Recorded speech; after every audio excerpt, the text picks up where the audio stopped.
চলতি বছরের এইচএসসি ও সমমান পরীক্ষার ফল প্রকাশ করা হবে আজ বৃহস্পতিবার সকাল 10টায় একযোগে সব শিক্ষা বোর্ড থেকে ফল প্রকাশ করা হবে।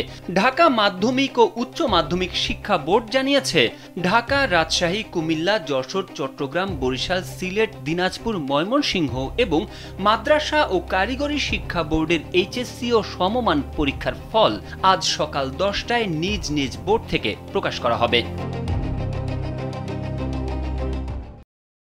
International Standard University, New Dimensions in Education.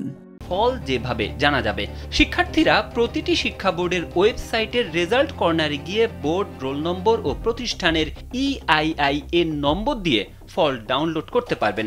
এছাড়া সংশ্লিষ্ট কলেজ থেকেও ফল জানা যাবে। অন্যদিকে SMS এর মাধ্যমেও ফল জানা যাবে। এর জন্য মোবাইলে লিখতে হবে এইচএসসি বোর্ডের নামের প্রথম 3 অক্ষর রোল 2025 এবং পাঠাতে হবে 16222 নম্বরে।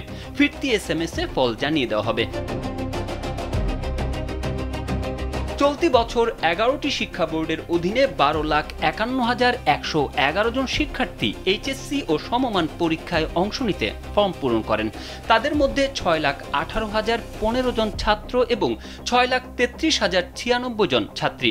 সারা দেশে 2,797টি কেন্দ্রে এ পরীক্ষা অনুষ্ঠিত হয়। তবে প্রায় 27,000 শিক্ষার্থী পরীক্ষায় অনুপস্থিত থাকায় ফলের অপেক্ষায় রয়েছেন 12.25 লাখের মতো পরীক্ষার্থী।